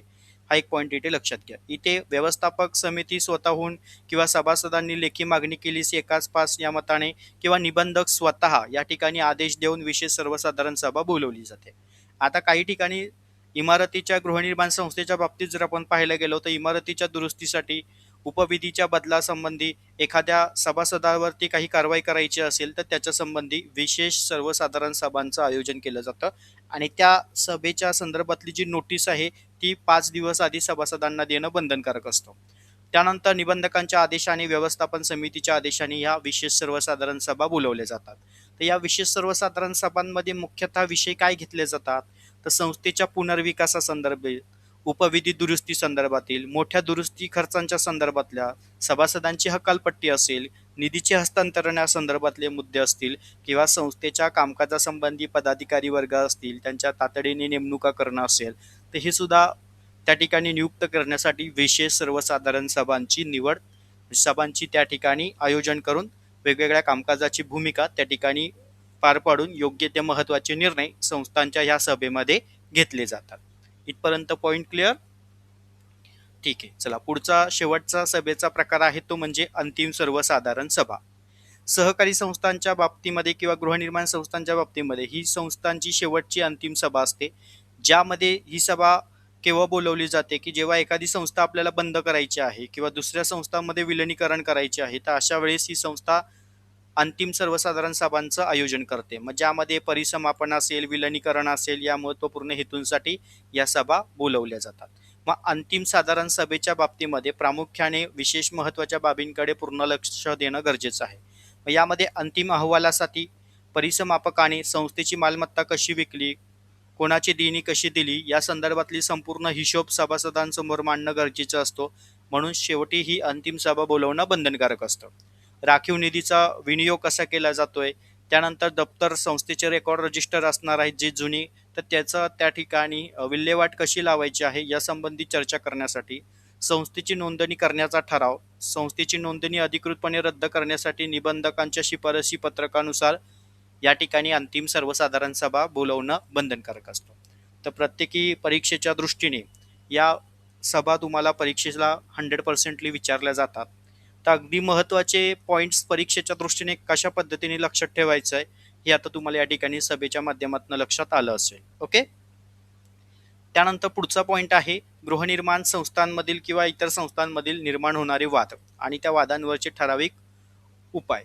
बघ, आता प्रामुख्याने गृहनिर्माण संस्थेच्या बाबतीत जर आपण विचार केला तर थकबाकी संदर्भातले वाद असतात, पार्किंगच्या संदर्भातले वाद असतात, अवैध बांधकाम क्षेत्रासंदर्भातले वाद असतात, काही गळती लिकेजच्या संदर्भातले वाद असतात, कचरा स्वच्छतेच्या संदर्भातले, व्यवस्थापन समितीची मनमानी कारभार आणि भाडेकरू संबंधीच्या काही समस्या, असे महत्त्वपूर्ण वाद गृहनिर्माण संस्थांमध्ये होत असतात. मग त्यामध्ये संस्थेच्या पातळीवरती जर त्या ठिकाणी यावरील वादांचं निराकरण होणार असेल तर संस्था ती आपल्या पातळीवरती वादांचं निराकरण करत असते. ओके, हा पहिला पॉईंट या ठिकाणी लक्षात घ्या. मुख्य संस्थेच्या समस्या काय आहे, वादाची कारणं काय आहे हे तुम्हाला कळणं गरजेचं असतं. म्हणून परीक्षेला तुम्हाला प्रश्न विचारला जातो की गृहनिर्माण संस्थेमधील महत्त्वाच्या समस्या, वाद यांची यादी तयार करा. ओके, तर तुम्ही हे पॉईंट्स त्यामध्ये लिहू शकता. त्यानंतर जे वरीलप्रमाणे आपण आता वाद पाहिले, त्या वादांचं तक्रारीचं निवारण करण्यासाठी काही महत्त्वाच्या समित्या नेमलेल्या असतात. जसे की आता संस्थेच्या पातळीवरती योग्य पद्धतीची सभा घेऊन बहुतेक अंतर्गत छोटे मोठे वाद असतात, पार्किंग असेल, कचरा असेल, अंतर्गत शिस्त असेल, तर ह्या आमसभेमध्ये चर्चेत हे विषय सोडवले जातात.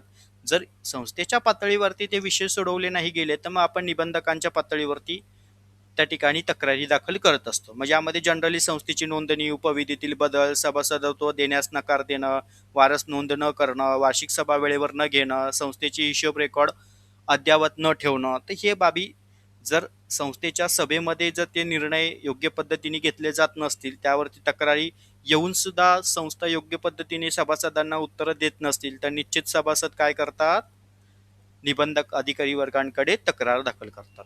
ओके. त्यासोबतच आणखीन एक तक्रार निवारण यंत्रणा असते, ती म्हणजे आपलं सहकार न्यायालय, जे कलम तुमचं 91 अंतर्गत सहकार न्यायालयाच्या अधिपत्याखाली येणारे काही महत्त्वाचे जे काही तक्रारी असतात, दावे दाखल केले जातात या सहकार न्यायालयामध्ये.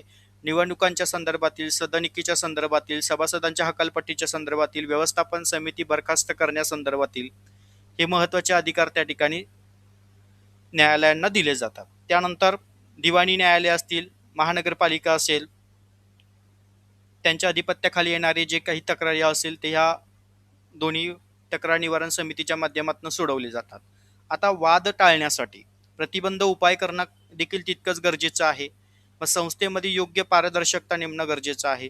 व्यवस्थापन समितीने दरमहा संस्थेचा खर्च नोटीस बोर्डवरती लावणं गरजेचं आहे, जेणेकरून सभासदांनाही कळेल की संस्थेमध्ये किती खर्च झाला आहे. म्हणजे वाद त्या ठिकाणी निर्माण होणार नाही आणि ते अचूक लावणं गरजेचं आहे. ओके. नाही तर एखादा वादग्रस्त मुद्दा त्या ठिकाणी निर्माण होऊ शकतो, अशा पद्धतीने ते लावू नये. अगदी योग्य, अचूक जे काही तुम्ही खर्च केला असेल त्या खर्चासंदर्भातले डिटेल आउट माहिती देणं गरजेचं असतं. म्हणजे या जर गोष्टी व्यवस्थित केल्या तर शक्यतो त्या ठिकाणी वाद तंटे भांडणे संस्थांमध्ये होत नाही. ओके. उपविधीचे वाचन नेहमी असणं गरजेचं आहे, म्हणजे सभासदांना त्यांचे अधिकार, हक्क, कर्तव्य, संस्थेचं कामकाज काय आहे या गोष्टीविधी माहिती होत असते. त्यासोबतच या ठिकाणी संवाद साधणं देखील तितकंच गरजेचं आहे आणि वेळेवरती ऑडिट प्रक्रिया पूर्ण करणं गरजेचं असतं. त्याबरोबर प्रमुख काही महत्त्वाच्या आणखीन संस्थेच्या संदर्भातल्या समस्या असतात. थकीत येणी बाकी, पार्किंग, गळती, अधिकृत बांधकाम, अतिक्रमण या गोष्टीसुद्धा समस्या वादांच्या तक्रारींमध्ये येत असतात. ओके. मग तक्रार निवारणासाठी काही महत्त्वाची उपाययोजना वरीलप्रमाणे मी तुम्हाला सांगितलं, ज्या ठिकाणी संस्था पातळीवर, सहकार निबंधकांच्या पातळीवर, सहकार न्यायालयाच्या पातळीवर, महानगरपालिकेच्या पातळीवरती, पोलीस स्टेशनच्या पातळीवरती. ओके. जर एखाद्या सभासदाने हाणामारी किंवा धमकावणे जर अशा पद्धतीचे गुन्हे घडत असतील संस्थेमध्ये, तर प्रथमतः पोलीस स्टेशनला तक्रार दाखल करणं. ओके. बांधकाम स्ट्रक्चरमध्ये काही बदल असेल किंवा अतिक्रमण केलं असेल तर नगरपालिकेच्या जे काही त्या ठिकाणी तक्रार निवारण असेल त्यांच्याकडे माहिती देणं. ही जनरली तुम्हाला शॉर्ट कंटेंटमध्ये ही माहिती दिलेली आहे की जे तुम्हाला परीक्षेला अत्यंत उपयुक्त ठरेल. त्यानंतर सहकार क्षेत्राशी संदर्भातले जे काही नवीन कलम आहे, जसे की कलम 101 आहे, कलम 154 ब आहे, हे थकीत वसुली जे आता नव्याने ॲड आउट झालेले कलम 154 ब. ओके. त्यानंतर उपविधी लेखापरीक्षण हे तुम्ही थोडक्यात व्यवस्थित परीक्षेच्या दृष्टीने लक्षात ठेवायचं आहे. चला, इथपर्यंत पॉईंट क्लिअर? ठीक आहे. आता पुढील महत्त्वाचं संस्थेच्या दृष्टीने देखभाल दुरुस्ती निधी, निक्षेप निधी, देखभाल शुल्क यावरती तुम्हाला जनरली टिपा प्रश्न विचारल्या जातात. मग दुरुस्ती देखभाल निधीमध्ये इमारतीच्या सामायिक भागांचा देखभाल खर्च, निक्षेप निधीमध्ये इमारतीच्या भविष्यासाठी मोठ्या प्रमाणामध्ये पुनर्बांधणीसाठी ह्या निधी त्या ठिकाणी अत्यंत महत्त्वाचा असतो. त्यानंतर देखभाल शुल्कासाठी संस्थेच्या दैनंदिन त्या ठिकाणी कामकाज असतं, गाडा चालवण्यासाठी महत्त्वाचे काही शुल्क घेतले जातात. मग ज्यामध्ये खर्च असेल, वीज बिल असेल, पाणी बिल असेल, सुरक्षा रक्षक असेल, ज्याला आपण मेंटेनन्स चार्जेस म्हणतो. ओके. हे घटक थोडक्यात लक्षात ठेवणं आवश्यक आहे. त्यानंतर संस्थेच्या बाबत पुनर्विकासाची प्रक्रिया हा घटक खूप महत्त्वाचा आहे. हा एक शासन निर्णय GR आहे जो 3/1/2009 अंतर्गत आलेला, ज्यामध्ये इमारतीचं पुनर्विकास करणं म्हणजे जुनी इमारत पाडून त्याच्यानंतर नवीन इमारत उभी करणं.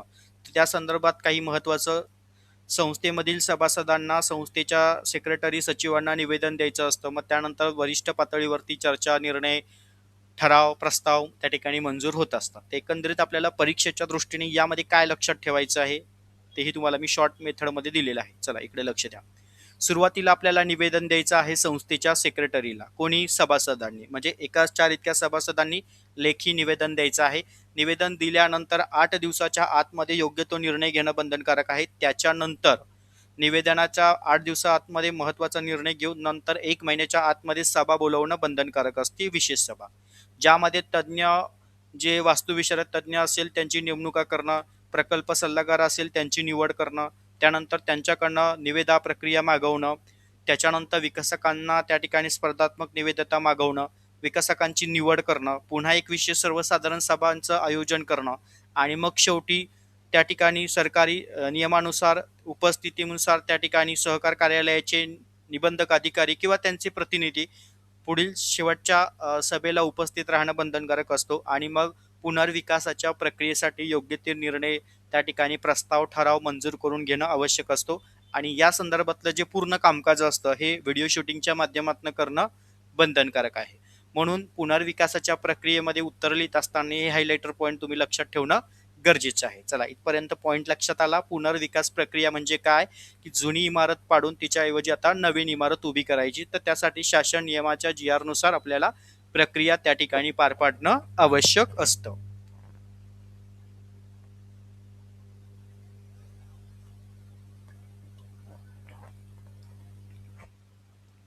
चलो, आता पुढील टॉपिकवर आपण एक चर्चा करूया. भाडेकरू सहभागीदारी गृहनिर्माण संस्था नोंदणीसाठी आवश्यक लागणारी कागदपत्र, यावरती तुम्हाला परीक्षेला प्रश्न विचारला जातो. यामध्ये महत्त्वाची 26 कागदपत्र आहे, पण मी अगदी तुम्हाला ते सोप्या विभागणी करून दिलेले आहे, त्यामुळे ते व्यवस्थित लक्षात ठेवा. जसं की जमिनीच्या संदर्भातली काही कागदपत्र आहेत, जसे सातबारा उतारा, property card, title search report, हे तुम्ही त्यामध्ये लिहू शकतात. मालकी हक्क, परवानग्या संदर्भातला जे काही नॉन ॲग्रिकल्चर परवानगी प्रमाणपत्र, बांधकाम प्रारंभ प्रमाणपत्र, मंजुरी नकाशा संदर्भातले पूर्णत्वाचा दाखला. ओके. त्यानंतर कायदेशीरमध्ये काही नमुने अर्ज आहेत. ते त्या ठिकाणी जोडणं बंधनकारक असतं. जसं की अ, ब, क आणि ड. त्यानंतर नमुना अर्जासंदर्भातले आरक्षण असतील, सहकार क्षेत्रासंदर्भातील विभागीय मंजुरी असतील, बायलॉजच्या 2 प्रती जोडणं बंधनकारक आहे. सभासदांच्या संदर्भातील मुख्य 10 जे सभासद असणार आहेत, तर त्या 10 सभासदांची आवश्यकता, त्यासोबतच त्यांचे जे काही प्रतिज्ञापत्रक असणार आहे ते जोडणं गरजेचे आहे. बँक शिल्केच्या संदर्भातील दाखला, त्यानंतर शासकीय चलन फीज जी असणार आहे त्याच्या प्रती आणि मुख्य बिल्डरच्या संदर्भातले हमीपत्रक, सभासदांचे प्रतिज्ञापत्रक, मुख्य प्रवर्तकांचे जे हमीपत्रक ज्याला आपण म्हणतो प्रतिज्ञापत्रक, हे या ठिकाणी जोडणं गरजेचे आहेत. तर भाडेकरू सहभागीदारी गृहनिर्माण संस्थांच्या नोंदणीसाठी ही महत्त्वाची 26 कागदपत्र तुम्हाला त्या ठिकाणी अगदी शॉर्ट कंटेंटमध्ये ही मुद्दे मी दिलेले आहेत, ते व्यवस्थित लक्षात ठेवायचे. ओके, बघा अगदी सोपे आहेत. विभागावाईज तुम्हाला ते कन्वर्ट करून दिलेले, म्हणजे जेणेकरून तुमचं ते लक्षात राहायला सोपे जातात. त्यानंतर पुढचा आपल्याला महत्त्वाचा प्रश्न अभ्यासायचा आहे, सहकारी गृहनिर्माण संस्थेची पुस्तिका. आता पुस्तिका म्हटलं तर संस्थेची कार्यपुस्तिका असते, ज्यामध्ये ही पुस्तिका का महत्त्वाची आहे ते व्यवस्थित समजून घ्या. बघा, सहकारी गृहनिर्माण संस्थेची पुस्तिका ही संस्थेचा कारभार पारदर्शक आणि नियमानुसार चालवण्यासाठी तयार केलेली एक मार्गदर्शिका असते. की सहकारी गृहनिर्माण संस्थेची पुस्तिका म्हणजे संस्थेचा संपूर्ण कारभार, नियम आणि नोंदणी ह्या एकाच अधिकृत संचामध्ये असते.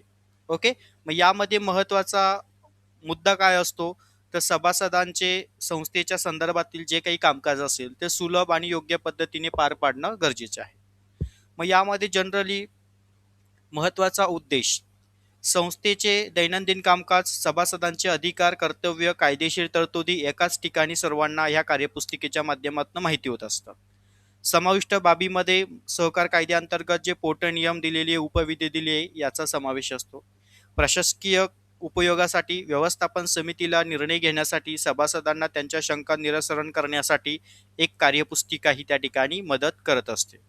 पारदर्शकता, संस्थेमधील आर्थिक व्यवहार, सभासदांच्या नोंदी, तक्रारी निवारण पद्धती या गोष्टींसाठी सुद्धा सहकार क्षेत्रामध्ये, गृहनिर्माण संस्थांमध्ये ही संस्थेची कार्यपुस्तिका मदत करत असते. म्हणून परीक्षेला प्रश्न विचारला जातो की सहकारी गृहनिर्माण संस्थेच्या पुस्तिकेचे वर्णन करा किंवा त्यासंबंधी थोडक्यात माहिती लिहा. या पद्धतीचा परीक्षेला प्रश्न आला तर तुम्ही हे मुद्दे त्यामध्ये लिहिणं आवश्यक आहे. ओके, त्यानंतर पुस्तिकेचं महत्त्व, पारदर्शकता. आता नवीन येणाऱ्या सभासदांना संस्थेचे नियम, परंपरा एकाच ठिकाणी या सगळ्या गोष्टी बघायला मिळतात, अभ्यासायला मिळतात. वादासंबंधीचे काही तक्रारी असतील तर त्यावरती उपाययोजना देखील या कार्यपुस्तिकेमध्ये दिल्या असतात. प्रशासकीय सुलभता, व्यवस्थापन समिती निर्णय घेण्यासाठी कायदेशीर चौकटीचं उल्लंघन होणार नाही याची खात्री या पुस्तिकेच्या माध्यमातून होत असते. त्यामुळे ही पुस्तिका पूर्ण संस्थेच्या हिताच्या दृष्टीने गरजेची असते. इथपर्यंत पॉईंट क्लिअर? ठीक आहे, हे मुद्दे तुम्हाला त्या ठिकाणी लक्षात ठेवायचे आहे. त्यानंतर परीक्षेच्या दृष्टीने आपल्याला एक आणखीन महत्त्वाचा प्रश्न विचारला जातो, तो म्हणजे नाबार्ड. नाबार्डमध्ये आपल्याला लक्षात काय ठेवायचं आहे, तर नाबार्डची स्थापना आणि नाबार्ड ही संकल्पना काय आहे. तर भारतातील कृषी उत्पादनाच्या विपणन क्षेत्रातील सर्वोच्च ही संस्था आहे. याची स्थापना 2 ऑक्टोबर 1958 रोजी केली गेली आहे. या नाबार्डची महत्त्वाची माहिती यामध्ये आपल्याला लक्षात ठेवायचं आहे की मुख्य उद्दिष्ट शेतमालाची विक्री करणं, योग्य भाव मिळवून देणं, किमतीमध्ये स्थिरीकरण करणं. प्रमुख कार्यांमध्ये किमान आधारभूत किंमत या संदर्भातलं बफर स्टॉक, खत आणि बियाणं जे असणार आहे त्यांचा पुरवठा करणं आणि निर्याती संबंधीची कार्यभूमिका त्या ठिकाणी पार पाडणं. ओके, त्यानंतर आपल्याला परीक्षेला आणखीन एक महत्त्वाचा प्रश्न विचारला जातो, फ्लॅट खरेदीदाराच्या जबाबदाऱ्या काय आहे. तर अगदी हे पण तुम्हाला विभागावाईज मी कन्वर्ट करून दिलेलं आहे अगदी सोप्या भाषेमध्ये. ज्या व्यक्तीने फ्लॅट खरेदी केला असतो त्याच्या काही महत्त्वाच्या जबाबदाऱ्या असतात. तर यामध्ये पहिली, वेळेवरती देणं भरणं, जे काही प्रॉपर्टी टॅक्स वगैरे असेल ते वेळेवरती कर भरणं करणं, संस्थेच्या देणी असेल तर ते मेंटेनन्स वगैरे योग्य ठराविक मुदतीमध्ये दिलेले असेल त्यावेळेत ते भरणं. कायदेशीर प्रशासकीय कार्याच्या बाबतीमध्ये सगळ्यात महत्त्वाचं उपविधीचं पालन करणं, सभासदांना त्या ठिकाणी जे सभेसाठी उपस्थित राहायला परवानगी दिलेली असते तर त्यावेळेस सभेमध्ये सभासदांनी उपस्थित राहणं आवश्यक आहे. ओके, हे फ्लॅट खरेदीदार किंवा सभासदांच्या महत्त्वाच्या थोडक्यात जबाबदाऱ्या असतात. त्यासोबतच पुढे मालमत्तेच्या संदर्भातलं, आता ज्या व्यक्तींची सदनिकेमध्ये समजा गृहनिर्माण संस्थेमध्ये फ्लॅट असतील तर त्या फ्लॅटची काळजी घेणं, निगा राखणं, स्वच्छता ठेवणं हे सुद्धा त्या ठिकाणी खरेदीदाराची महत्त्वाची जबाबदारी आहे. सुविधांचा वापर त्या ठिकाणी करणं, त्यासोबत दिलेल्या नियमांचं पालन करणं, हितसंरक्षण, संस्थेच्या प्रतिष्ठेला किंवा हिताला कोणतीच बाधा निर्माण होणार नाही असे कृत्य न करणं. ओके. त्यासोबत खरेदीदाराचे काही विशेष हक्क असतं, तर त्यामध्ये विशेष महत्त्वाचे हक्क काय आहे की ताबा मिळवणं, कारण त्यांनी पूर्ण पैसे भरलेले असतात तर त्याला पूर्ण फ्लॅटचा ताबा मिळवण्याचा हक्क आहे. व्याजा व परतावा, जर बिल्डरने 3 महिन्याच्या मुदतीनंतरही ताबा दिला नाही तर ते भरलेली पूर्ण रक्कम व्याजासहित परत करणं, म्हणजे परत मागण्याचा हक्क या ठिकाणी खरेदीदाराचा असतो. कोणाकडनं? बिल्डरकडनं. ओके. त्यानंतर कराराची अंमलबजावणी, बिल्डरने करारानुसार सर्व कामे पूर्ण केली आहेत की नाही हे तपासण्याचा सुद्धा अधिकार खरेदीदाराचा असतो. एक गोष्ट या ठिकाणी लक्षात घ्या. तर तुम्हाला परीक्षेला प्रश्न आला तर तुम्ही या पद्धतीने शॉर्ट कंटेंटमध्ये मुद्दे लिहू शकता. त्यानंतर पुढचा आपला महत्त्वाचा प्रश्न आहे जो तुम्हाला परीक्षेला विचारला जाणारा, की ओनरशिप फ्लॅट ॲक्ट 1963 आणि अपार्टमेंट ॲक्ट 1970 दोघांमधला फरक. फरक फक्त एकच लक्षात ठेवायचा आहे की ओनरशिप फ्लॅटमध्ये जो काही फ्लॅट आहे तो दुसऱ्या कोणाला विकायचा असेल तर संस्थेला टक्केवारी द्यावी लागते. ओनरशिप फ्लॅटचा सर्व इमारतीची मालकी संस्थेकडे असते आणि ओनरशिप फ्लॅट विकताना तो कोणाला विकायचा याबाबत काही महत्त्वाचे निर्बंध दिलेले असतात. तसं अपार्टमेंटमध्ये नाही आहे, इथे कोणाला टक्केवारी द्यावी लागत नाही किंवा अपार्टमेंटमध्ये मालकी ही संस्थेकडे नसते. त्यामुळे अपार्टमेंटमध्ये जो काही फ्लॅट असणार आहे तो कोणाला विकावा याबाबत काही महत्त्वाचे निर्णय त्या ठिकाणी वैयक्तिक जो कोणी मालक असेल तो त्या ठिकाणी तो घेत असतो. म्हणजे इथे काही तुम्हाला निर्बंध नसतात अपार्टमेंटमध्ये. एवढे महत्त्वाचे मुद्दे तुम्ही फरकमध्ये लक्षात ठेवणं आवश्यक आहे. त्यानंतर Maharashtra ownership flat act MOFA. आता मोफा हा कशासाठी आहे तर बिल्डर आणि त्या ठिकाणी जे काही सगळ्यात महत्त्वाचं बिल्डर लोक जे असतात ते जेव्हा फ्लॅट बनवतात आणि त्या फ्लॅटची विक्री करतात तर त्यावेळेस बऱ्याचशा खरेदीदारांची त्या ठिकाणी मोठ्या प्रमाणावरती फसवणूक होत असते. मग ती रोखण्यासाठी महाराष्ट्र सहकार कायद्याअंतर्गत महाराष्ट्र ओनरशिप फ्लॅट ॲक्ट हा त्या ठिकाणी कायदा आलेला आहे. मग हा कायदा आल्यामुळे काय झालं तर योग्य ती माहिती प्रत्येक खरेदीदाराला मिळू लागली. त्यामध्ये बिल्डरने जमिनीचे टायटल किंवा मंजुरी नकाशे, खर्चाचे तपशील खरेदीदाराला स्पष्टपणे दाखवणं बंधनकारक असतं. त्यामुळे कोणत्याही वस्तू फ्लॅट खरेदी किंवा जागा खरेदी करत असताना या सगळ्या गोष्टी खरेदीदारांनी योग्य पद्धतीने पाहणं आवश्यक आहे. म्हणून ह्या 1963च्या कायद्याअंतर्गत ह्या तरतुदी दिलेल्या आहेत. तसेच नोंदणीकृत करार करणं आवश्यक आहे. जर सदनिकेच्या किमतीच्या 20% पेक्षा जास्त रक्कम जर घेण्यापूर्वी बिल्डरने खरेदीदारासोबत लेखी करार करणं आवश्यक आहे. त्यासोबत स्वतंत्र खाते, खरेदीदाराकडून घेतलेले पैसे बिल्डर एका स्वतंत्र बँक खात्यामध्ये पैसे ठेवले पाहिजे व ते केवळ त्याच प्रकल्पासाठी वापरले पाहिजे. सोसायटी स्थापना, इमारतीच्या 60% सदनिका विक्री केल्यावर किंवा ताबा दिल्यानंतर 4 महिन्याच्या आत बिल्डरने सहकारी गृहनिर्माण संस्था स्थापन करणं अनिवार्य आहे. ताबा, करारात नमूद केलेल्या तारखेला ताबा न मिळाल्यास बिल्डरने घेतलेली रक्कम व्याजासही परत करावी लागते. हे कायद्यामध्ये तरतुदी दिलेल्या आहेत. ओके. तर हे तुम्हाला परीक्षेला जनरली यामध्ये लिहिणं गरजेचं असतं. अभिहस्तांतरण प्रक्रिया, नकाशातील काही ठराविक बदल, जर एखाद्या नकाशाला मंजुरी दिली असेल आणि नंतर ते खरेदीदाराला न सांगता बिल्डरने वैयक्तिक त्या मंजुरी बदलल्या किंवा नकाशाचं स्ट्रक्चर बदललं, जर असं काही केलं असेल तर त्यावेळेस सुद्धा या ठिकाणी 1963च्या कायद्याअंतर्गत त्यांच्यावरती जे काही महत्त्वाच्या तरतुदी आहे त्यानुसार आपण गुन्हे दाखल त्या ठिकाणी करू शकतो. त्यानंतर दंड कायद्यातील तरतुदीचे उल्लंघन केल्यास बिल्डरने किंवा दंड आकारल्यास त्या ठिकाणी 1 ते 3 वर्षापर्यंत त्यांना शिक्षा त्या ठिकाणी होऊ शकते. ओके. हे महत्त्वाचे मुद्दे आहेत. त्यानंतर महाराष्ट्र ओनरशिप फ्लॅट ॲक्टमध्ये 1970 अंतर्गत दिलेल्या महत्त्वाच्या तरतुदी, जसं की यामध्ये स्वतंत्र मालकी आहे, डिक्लेरेशन आहे, सामायिक क्षेत्राच्या हिस्सा संदर्भातली असोसिएशन ऑफ ओनर्सची माहिती आहे, हस्तांतरण स्वतंत्र आहे, देखभाल खर्च आहे, अपार्टमेंट डीड आहे. या सगळ्या गोष्टी यामध्ये लक्षात ठेवणं आवश्यक आहे. त्यानंतर आता पुढे आपल्याला सहकारी गृहनिर्माण संस्थेच्या संदर्भातील आणखीन एक महत्त्वाचा प्रश्न परीक्षेला विचारला जातो जो फिक्स तुम्हाला येतो की सहकारी गृहनिर्माण संस्थांची कार्य. आता परीक्षेच्या दृष्टीने आपल्याला महत्त्वपूर्ण वन लाइनरमध्ये आन्सर कसं लक्षात ठेवणं गरजेचं आहे तर जमीन व सदनिकेची उपलब्धता, मग सभासदांना जमीन खरेदी करणं, इमारतीच्या संदर्भातले बांधणं व तयार सदनिका घरं करून ते त्याचं वाटप करणं, हा पहिला कार्य संस्थेचं असणारे गृहनिर्माण संस्थेचं. सामायिक सुखसुविधा त्या ठिकाणी उपलब्ध करून देणं, जसं की पाणी पुरवठा, वीज बिल असेल, या सगळ्या इतर सुखसुविधा असणाऱ्या गोष्टी त्या ठिकाणी उपलब्ध करून देणे. त्यानंतर काही महसुली कर भरणा असतील, शासकीय मालमत्ता कर असेल, पाणीपट्टी, इतर वैधानिक देणी वेळेवर सरकारकडे जमा करणं. त्याबरोबर निधी उभारणं, संस्थेसंदर्भातला नोंदणी दस्तऐवज असेल, सुरक्षा स्वच्छता असेल, लोकशाही प्रशासन असेल, विवाद तक्रारी असतील, या सगळ्या गोष्टींवरती विचार करून संस्था आपलं महत्त्वाचं कार्य भूमिका त्या ठिकाणी पार पाडत असते. एवढं तुम्ही पॉईंट्स त्यामध्ये लिहिणं आवश्यक आहे. इथपर्यंत लक्षात आलं? चलो पुढे जाऊया आपण आता. नोटाबंदीच्या संदर्भातला आपल्याला संस्थेच्या रिलेटेड एक महत्त्वाचा प्रश्न आलेला होता परीक्षेच्या दृष्टीने. सहकार क्षेत्रामध्ये ज्यावेळेस आपल्याकडे नोटाबंदी झाली, तर ह्या नोटाबंदी झाल्यामुळे सहकार क्षेत्रावर मोठ्या प्रमाणावरती परिणाम झाला होता. आता निश्चितच परिणाम होण्याचं कारणच काय होतं? कारण शासनाने जेव्हा नोटाबंदी केला तेव्हा त्या नवीन नोटा, जुन्या नोटा ज्या होत्या त्या जुन्या नोटा फक्त सरकारी बँकांमध्येच त्या ॲक्सेप्ट केल्या जात होत्या, बरोबर?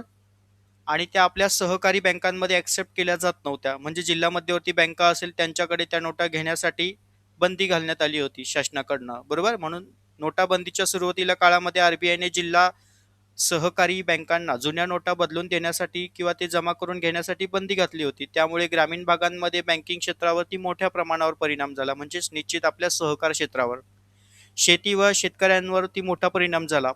त्यानंतर दूध व्यवसाय समित्या, बाजारपेठांमध्ये मोठ्या प्रमाणावरती परिणाम होताना दिसू लागला, कारण इथे सगळे रोखीने व्यवहार होत होते. डिजिटल व्यवहारांमुळे चालना झाली, कारण बऱ्याच वेळा त्या ठिकाणी ऑनलाईन ट्रान्झॅक्शन होत होते, त्यामुळे हा देखील एक निश्चित त्या ठिकाणी फायदा झाला. वसुलीवर परिणाम झाला, कारण रोख रकमेच्या टंचाईमुळे सभासदांना त्यांच्या कर्जाचे हप्ते वेळेवर भरता आले नाहीत. हा देखील पॉईंट्स तुम्ही त्यामध्ये व्यवस्थित लिहू शकता. ओके, इथपर्यंत पॉईंट लक्षात आला. त्यानंतर पुढे आपल्याला सहकारी गृहनिर्माण संस्थेमधील IMP काही महत्त्वाच्या शॉर्ट नोट्ससाठी, जसं की देखभाल शुल्क असेल तर त्याविषयी तुम्हाला माहिती लिहायची आहे, की वेळेचं प्रदान, मग संस्थेने ठरवून दिलेल्या मासिक सेवा शुल्क, इतर निधी या ठिकाणी दिलेल्या मुदतीत सभासदांनी प्राथमिक तत्वावरती भरणं ही त्यांचं जबाबदारी आहे. त्यानंतर विलंब शुल्क असेल, देय रकमा उशिरा दिल्या गेल्या असतील तर त्यामध्ये काही पेनल्टी लावली जाते, तर ती त्या ठिकाणी घेणं बंधनकारक आहे. दुरुस्ती व अंतर्गत बदला संदर्भातली माहिती आहे. त्यानंतर सामायिक जागेचा वापर आहे. हे महत्त्वाचे कंटेंट मुद्दे पॉईंट्स तुम्ही परीक्षेला त्या ठिकाणी तुम्हाला टिपा लिहायच्या सेक्शनमध्ये विचारले जातात. जसे की या ठिकाणी अंतर्गत दुरुस्ती असेल, जर आपल्या सदनिकेची अंतर्गत दुरुस्ती जसे की गळती थांबवणं, रंगकाम, किरकोळ कामे स्वतःच्या खर्चाने वेळेत करून घेणं, हे देखील त्या ठिकाणी सभासदांची जबाबदारी असते, की इतर इमारतीमध्ये कोणाला त्याचा त्रास होणार नाही. म्हणजे जनरली हे सभासदांच्या दृष्टीने महत्त्वाचे पॉईंट आहे. ओके, त्यानंतर सामायिक जागेच्या वापरासंबंधीची ही पूर्ण माहिती तुम्हाला त्यामध्ये दिलेली आहे. त्यानंतर पुढे आपल्याला परीक्षेच्या दृष्टीने विविध ज्या ठिकाणी सुविधा असतात त्याचा वापर संस्थेमध्ये सभासदांनी योग्य पद्धतीने केला पाहिजे. त्यानंतर प्रतिबंध क्षेत्र जे असतात त्याचा योग्य पद्धतीने सुद्धा कायद्याच्या नियमाने तरतुदी राहून त्या ठिकाणी आपलं पालन करणं गरजेचं आहे. जसे की व्यावसायिक वापरासाठी काही सदनिका दिल्या जातात भाडेतत्वावरती, परंतु ते संस्थेला न सांगता भाडेतत्वावर दिल्या जातात, तर ते असं करू नये. तर त्यासाठी संस्थेला त्याची पूर्वकल्पना देणं अत्यंत आवश्यक असते. हा एक पॉईंट या ठिकाणी लक्षात घेणं गरजेचं आहे. ओके, हे महत्त्वाचे पॉईंट्स तुम्हाला शॉर्ट नोट्स कंटेंटमध्ये विचारले जातात. त्यानंतर पुढे परीक्षा ओरिएंटेल आपल्याला येणारा अत्यंत एक महत्त्वाचा प्रश्न असतो, तो म्हणजे सहकारी संस्थांचे विविध प्रकार. आता ह्या विविध प्रकारामध्ये गृहनिर्माण संस्था हा एक महत्त्वाचा प्रकार आहे. ग्राहक सहकारी संस्था, की जी ग्राहकांना रास्त दराने जीवनावश्यक वस्तूंचा पुरवठा करते. शेती सहकारी संस्था, जी लहान शेतकऱ्यांना एकत्रित आणून सामूहिक शेती पद्धत करत असते. त्याचबरोबर सहकारी विपणन, खरेदी विक्री, जे शेतमालाला योग्य भाव मिळून त्या ठिकाणी विक्री करत असते. त्यानंतर पुढे सहकारी पतसंस्था, बँका ह्या आपल्या सभासदांना त्या ठिकाणी बचतीची सवय लावावी, त्यांच्या जे काही आर्थिक गरजा आहेत त्या भागवण्यासाठी कमी व्याजदराने कर्ज उपलब्ध करते. उत्पादक सहकारी संस्था असतात, ज्या ठिकाणी कारागीर, लघु उद्योजक एकत्र येऊन कच्चा माल, अवजारे बनवण्यासाठी नवनवीन संस्था उभ्या करत असतात. त्या संस्थांना योग्य चालना देण्यासाठी उत्पादक सहकारी संस्था आपलं कार्य पार पडत असते. सेवा सहकारी संस्था सभासदांना विशिष्ट सेवा पुरवणे, जसे की वाहतूक असेल, प्रक्रिया असेल, सिंचन सोयी असेल, या माध्यमातून सेवा सहकारी संस्था आपलं कार्य पार पाडते. तर जनरली तुम्हाला परीक्षेला विविध सहकारी संस्थांचे प्रकार लिहा, तर त्यामध्ये तुम्ही हे प्रकार लिहू शकतात. साधारण 10 मार्कांना तुम्हाला हे विचारले जातात. त्यानंतर पुढे सिंकिंग फंड. सहकारी गृहनिर्माण संस्थांमध्ये हा सिंकिंग फंड अत्यंत महत्त्वाचा असतो.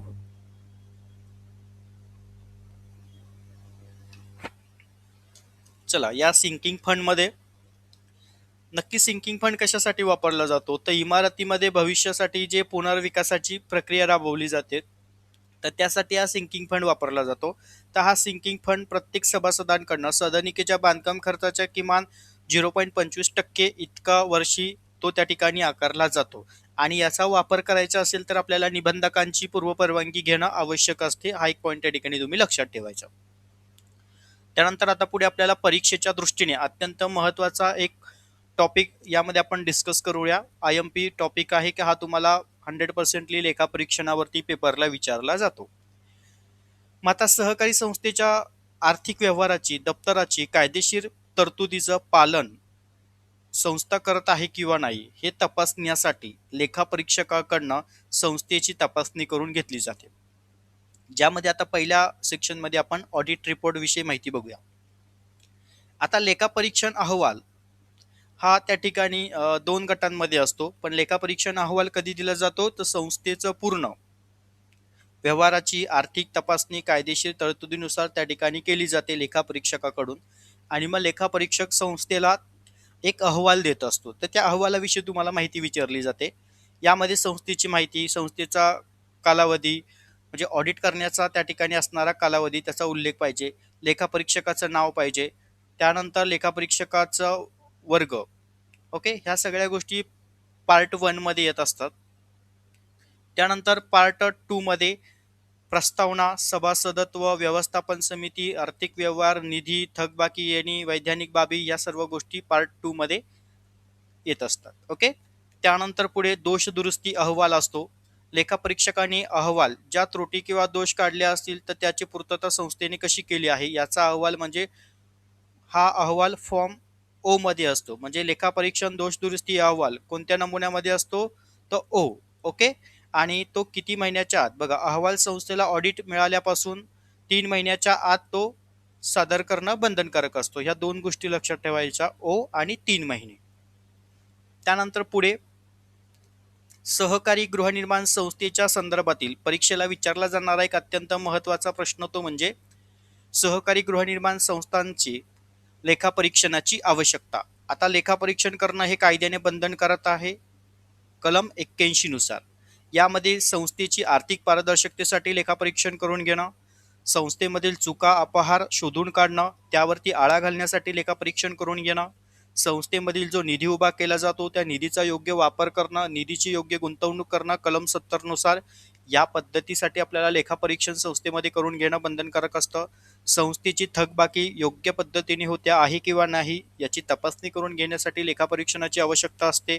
कर्ज पुनर्विकास या प्रक्रियेसाठी लेखापरीक्षणाची आवश्यकता असते. प्रशासकीय शिस्त व्यवस्थापक समितीला उपविधीनुसार संस्था आपल्या कामकाज पार पडत आहे किंवा नाही याची तपासणी पाहणी करून घेण्यासाठी सहकारी गृहनिर्माण संस्थेला लेखापरीक्षणाची आवश्यकता असते.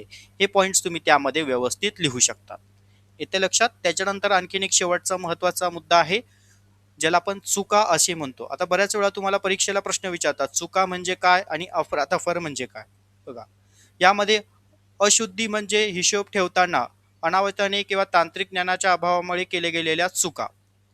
मग गणिती चुका असतात. बऱ्याच वेळा रेकॉर्ड रजिस्टर नोंद करत असताना आकडेमोडीमध्ये किंवा बेरजेमध्ये काही चुका होत असतात. बरोबर. लेखनी दोष असतात, सैद्धांतिक चुका असतात, भरपाईच्या अशुद्ध चुका असतात. ओके, ह्या वेगवेगळ्या चुकांची माहिती तुम्हाला त्यामध्ये लिहायची आहे.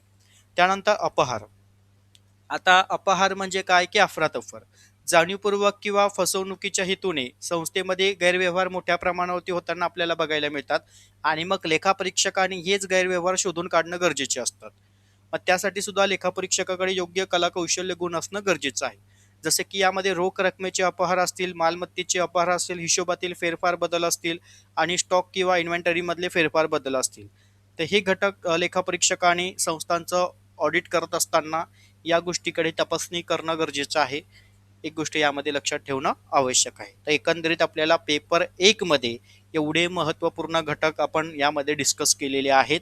आणि निश्चित एवढं तुम्हाला अगदी व्यवस्थित सोप्या साध्या भाषेमध्ये सांगितलं आहे. तसेच ज्या विद्यार्थ्यांनी काही मार्केटेबल पुस्तकं आणली असतील, वाचले देखील असतील, पण निदान आपलं हे एकदा लेक्चर ऐका, समजून घ्या. नक्कीच तुम्हाला पूर्ण पेपर 1 आपण यामध्ये कव्हर अप करून दिलेला आहे.